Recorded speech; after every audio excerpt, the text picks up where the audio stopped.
ڕاهێنەری لەشجوانیە و دەڵێت ناتوانم بەبێ ڕاهێنان ڕۆژەکانم تێپەڕێنم.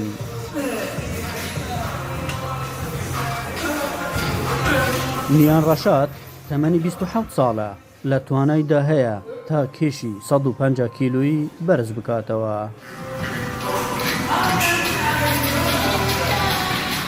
ڕاهێنەری پیاوان و ئافرەتانە، بەڵام یاریزانی پیاوی زیاترە کە ڕۆژانە ڕاهێنانیان پێدەکات.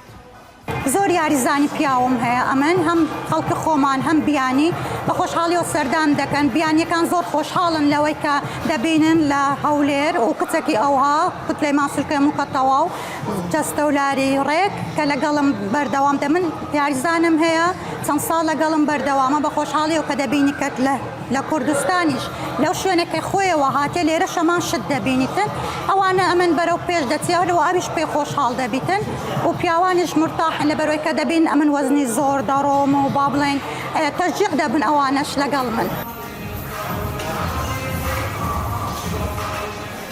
یاری لەشجوانی بۆتە بەشێک لە ژیانی ئەم کچە ڕاهێنەرە، بۆیە وەک دەڵێت ڕۆژانە زیاتر لە 8 کاتژمێر لە ناوهۆڵی یاری لەشجوانیدا دەمێنێتەوە و ڕاهێنان بە یاریزانەکانی دەکات.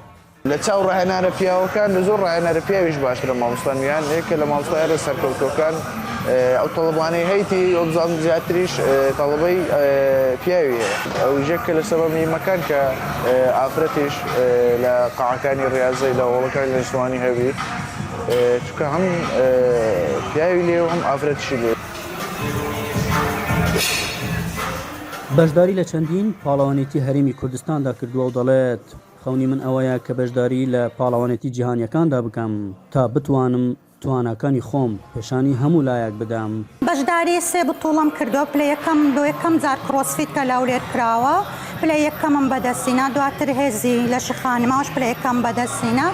ئەو بڵتوڵانێکە لە هەولێر کرایتەوە با بڵێن لەسەر ئاستی کوردستان ئەوانەوە پلە یەکەم بەدەستینە بە خۆشحاڵیەوە، بەڵام هیچ بتوڵەیەکی دەرەوەم نەکردێت. چاوەڕێ دەکەم پەرەی زیاتر بە وەرزش بدرێ هەر لە وڵات و لە شاری خۆمدا بتوڵەکانم بکەم. نیان ڕەشاد لە ساڵی 2017ەوە بۆتە ڕاهێنەری لەشجوانی پیاوان و ئافرەتان و تا دێت کاتی زیاتر بە یاری لەشجوانی دەبەخشێت. ئەحمەد جێباری، دەنگی ئەمریکا، هەولێر.